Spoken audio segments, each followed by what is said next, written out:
How many people here are introverts, naturally introverted? Decent amount of people, okay. And you know what? Being introverted will not necessarily hurt you in game. I'm a natural introvert, and I've done okay. I've done all right in game over the years, all right? So you absolutely can game as an introvert, right?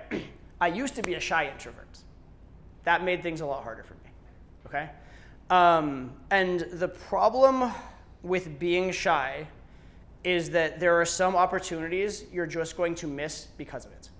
A lot of shyness is coming from a fear of messing up, a fear of loss in some way, right? So if you are in a tight social circle and you're going to see the same people every day for the rest of your life, right? You have a strong motivation not to make social errors, right? It's actually a pretty good strategy in that environment to sit back, assess the situation before taking a risk, because if you don't make a huge first impression, but you're just tolerable and acceptable, you'll have plenty of time to make a better impression. Whereas if you make a horrendous first impression, get ostracized, that's going to be bad, right? And so a lot of this shyness is coming out of that idea that there are big negative social consequences and you're playing it extremely safe, right? Most of the time, that's not an applicable model in today's world, and especially in dating. It's not an applicable model, right? We don't live in a tribe of 30 people, and that's all we're gonna know for life, right? That's probably, as cavemen, that's probably what like we lived in. And then occasionally there'd be like cross-pollination of tribes just so everybody didn't get like, you know, all their genes going to hell.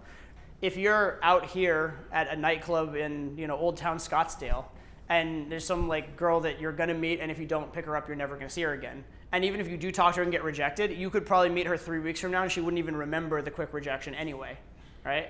That's a very different situation, right? And so you need to identify the idea that like, there are times when being shy probably helped you genetically, for survival, biologically, whatever, right? There were times, and there probably are still some times if you really think about it in today's environment. But you're not in that world anymore, right? And so it's completely fine if you're a little nervous, completely fine if you're a little shy, but understand that shyness once served you, it's not logical, it doesn't make sense in the current environment. You see that hot girl at the coffee shop that you've never met before and you're probably never gonna see again. Being shy and unassertive has a 0% chance of success. Going over saying anything has a chance of success. So you have to tell yourself, look, I'm nervous, but it's the right thing to do. You do the morally right thing in spite of being nervous, in spite of being a little bit shy, right? Now, being introverted, though, is not bad. It's completely fine and okay to be introverted. And the definition of introverted versus shy is this, at least as far as I understand it. Extroverts tend to gain energy from social environments. So being around a lot of people, being a loud environment, talking to a lot of random strangers is energizing and fun for an extrovert. Usually that's like the opposite for an introvert. But introverts, if they're in good one-on-one conversations, where they're like exchanging deep ideas, getting to know one person they like, they usually gain energy from that. They usually like that kind of conversation, right? And so if you are an introvert, the initial part of the interaction, the going up and getting the courage to say hi, being assertive, dealing with a group of people, that can be a little nerve-wracking for you, and that can be not the most energy-giving for you. But if you do game right, that part of game is only a short period, right? That part where you have to engage everybody and like be very social is like between 30 seconds and 5 minutes. And then you're good. Then you've done a good job, and now you can talk one-on-one with someone you like, and you can have that really nourishing, invigorating, introverted conversation, right? And you're actually in a lot of ways better off than the extrovert. Sorry, any extroverts in here. Because you had that hard 5 minutes, but now you're really engaged for that other hour. Whereas a lot of times the extrovert has a really good fun time in that 5 minutes, but then in that deeper conversation, he gets distracted or bored or doesn't make that connection quite as well, and that's a much longer portion of the set, right? Now, not to say that extroverts can't do very well in that, they absolutely can, but you just need to know your strengths and your weaknesses, and know that the thing that is a weakness is also a strength if you put yourself in the right situation, right? But I would definitely work on being assertive if you're shy, right? In little ways. There's plenty of little assertiveness exercises you can do, some of which are a little bit dickish, but they're good for you, right? Here's an assertiveness exercise that you'll probably hate this, but you should do it, okay?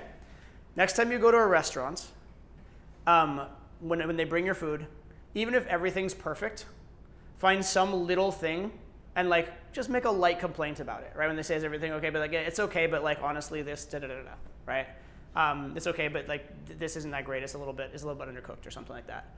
Or even just ask for like, hey, can you bring some sauce or some salt or whatever to the table? Just ask for something.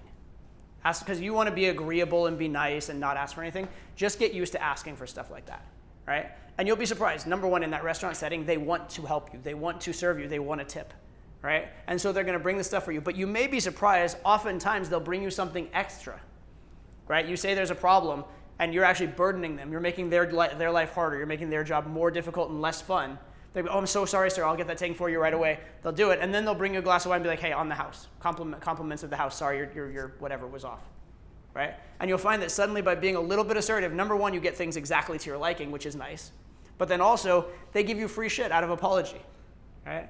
And you'll just start to be rewarded for that assertiveness in very, very good ways, okay?